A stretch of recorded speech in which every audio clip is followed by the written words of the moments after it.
We are on lesson 1.3 and we're doing graphs of functions. So we're going to start with looking at this graph right here. Let's start by talking about the domain. The domain is the x or the y, guys. It is the x. So remember, it is going to go from left to right. We read from left to right. Left is the smallest. In this case, where does this domain start? We're looking at this graph. Where does this domain start?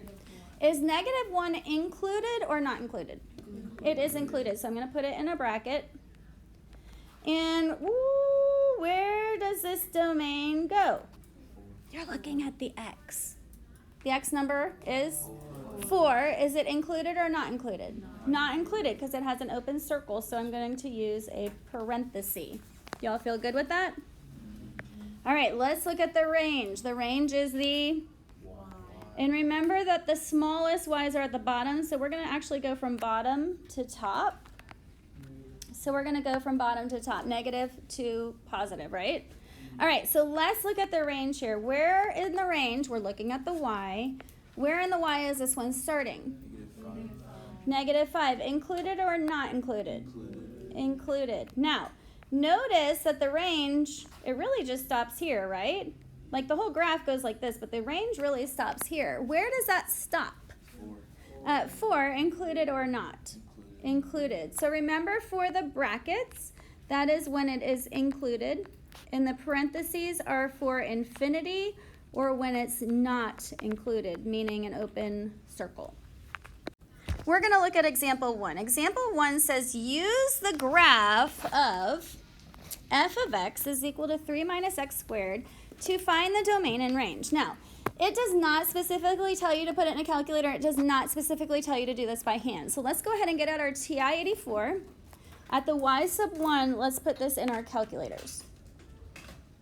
Hopefully, because of your pre-knowledge from Algebra 2, you know what this parent function looks like. Tell me what kind of shape this is. A parabola. What do I know if it has a negative x squared? It's going to be upside down. And what does that positive 3 tell me? It starts at 3. So as you're putting it in, it's going to go up 3, right? 1, 2, 3. And we know what kind of pattern does every parabola have? Over 1, down 1, over 1, down 1, 2, 3. Over, well, I better mark these. Down 3. Okay, so let's just say that. Over 1, typically it's up 1. Why are we going down? Good. Over 1, up 5. And these numbers come from those squares. Okay, so remember those 1, 4, 9, 16. Those are all our odd numbers. All right, so let me draw in my beautiful parabola, and we will start talking. All right, parabolas are super fun because what is the domain always for parabolas unless they're sideways parabolas? Negative infinity to positive infinity. If you write all real numbers, that is fine. I am a smart girl. Same exact thing. All real numbers are negative infinity to positive infinity.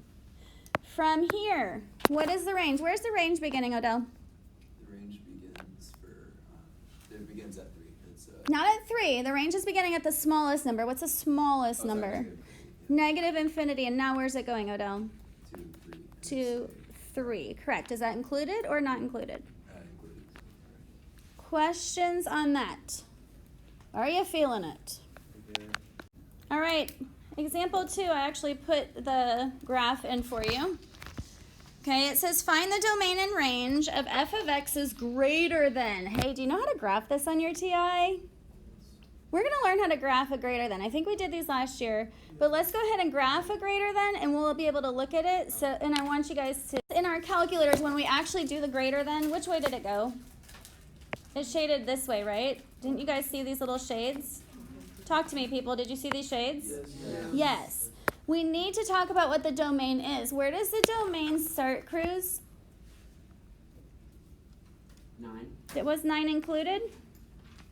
Yes. Yeah, and it went to infinity, right? Okay, so even though we don't see it, we know that that arrow is bringing us to the domain's infinity. All right, for the range, where did the range begin? 0. Included or not included? Included. And where did the range go? Positive infinity. It also went to positive infinity, because notice all these are going up, even though they don't show you and they stop on the calculator.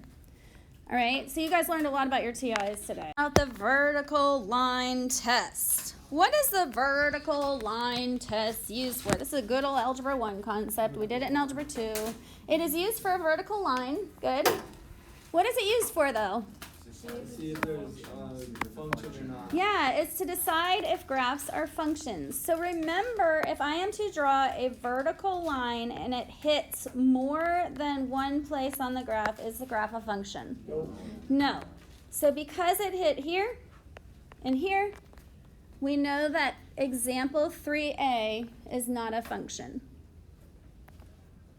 All right, what about example 3b? Vertical line, vertical line, vertical line, vertical line, vertical line, vertical line. It is a function. So yes, this is a function. So we know that it is a function if it only hits one place on the x. So one y is in coordinate with one x. Example 4, you probably should already know what this graph looks like, but go ahead and throw it in your TI-84. And in your mind, use that vertical line test, don't draw on your TI-84, and see if this represents y as a function of x. All right, so what does this graph look like, guys? X squared tells me it's a parabola. The negative tells me it's going to do what?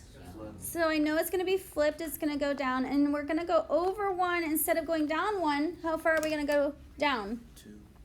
Not 2. Remember, we go over 1, up 1, over 1, up 3, over 1, up 5. But now we're multiplying this by negative 1/4. So instead of going down 1, I'm going down how far? 4.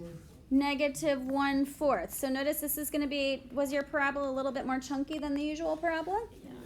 Good. So when I go out to the next one, I go over 1. Hey, I have to multiply this by negative 1/4, which is going to be about here. So using the vertical line test, chink, chink, chink, chink, is this a function? Yes. Yes, this is a function. So all that just to get a good old yes. Questions? Let's move on. This is a new concept in pre-calculus. We do not do this in Algebra 2. You might want to take a note on this. You don't have to.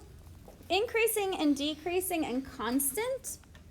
And f is increasing. And I'm just going to highlight where we're increasing. Notice we read from left to right. So this is kind of like looking at the domain. Okay, notice an f is increasing if it's going up, kind of. Do you see that? So the slope is rising. It's a positive slope. When do you notice that f is constant? When it's flat, it's just a straight line. And when do you notice that f is decreasing? Okay, so even though that arrow is going up to the left, notice how when I drew that, I'm going to go ahead and take that off. Notice when I drew that from left to right because it's decreasing. When I read from left to right, then it's constant, and then it's increasing. And just like we state in domain and range, we are going to state where this is happening.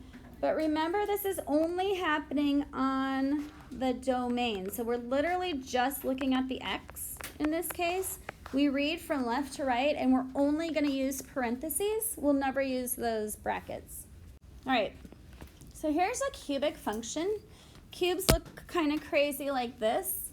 Remember, we're only talking about the x. So let's highlight and talk about where it's increasing. How many increases do you see? Somebody sees 1.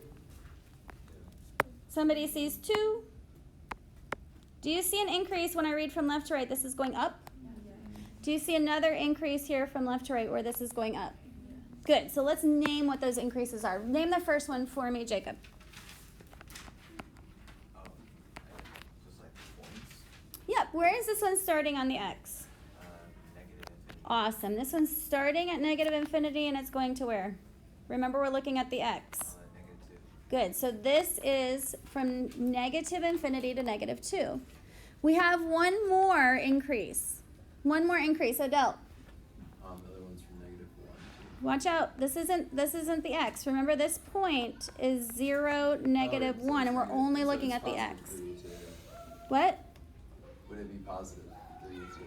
This is at 0, because remember the x point is 0. Yeah. Good. And then where is it going, hun? Oh yeah, it's 0. Okay, 0 to infinity. To infinity. Okay, those are my increase. Moving on. Where is it decreasing? Do y'all see this little whoop, that little slide? Okay, that is a decrease. So it is decreasing. Remember, we're talking x again. So what's the x of this point? -2, and we'll always use brackets. And where is it going? 0. So it's going all the way to 0. Okay, it's kind of a hard concept. Last concept of the day, we are talking about minimum and maximum values. I will not read this all to you, but maybe I will. You do, and we have talked about minimum and maximum. Are we talking about x or y typically? We're typically talking about the y, but it says a function value is called a relative minimum if there exists an interval that contains such that. See all this crazy stuff in the pre-calc book? You probably don't know what that means, so we're going to talk about it. Okay, so remember we have a maximum and a minimum. So instead of reading all these crazy pre-calc definitions, let's go ahead and put this in our TI. Everyone should turn on your TI and find this graph. All right, so you guys have what shape? A parabola. Okay, and I'm going to actually graph this the best I can. I know that this is right about here, and it looks like this, right? All right, so does this one have a minimum or a maximum? Max. So I know this point right here is called a maximum. Okay, if it was in the shape of this, what would that point be called? A minimum. Okay, in this case we have a maximum. We're going to learn how to do this on your TI. Does everyone have this in their TI? Okay, so everyone should have this graph. So I want you to hit second, and I think the top 4th button says second calc. I want you to hit second calc. Do y'all see that? At number 4, what does it say? Hey, we don't need that. What number is minimum? 3. So everyone hit number 3. Oh, we do need maximum. Sorry. Hit number 4. I was like, wait, I just did this. So hit second calc, and at number 4, we're going to hit maximum. Okay, this is weird because it tells you to go left. So you're going to take your little arrows and you're going to scroll to the left, and then you're just going to hit enter. And I'll write this down in our notes.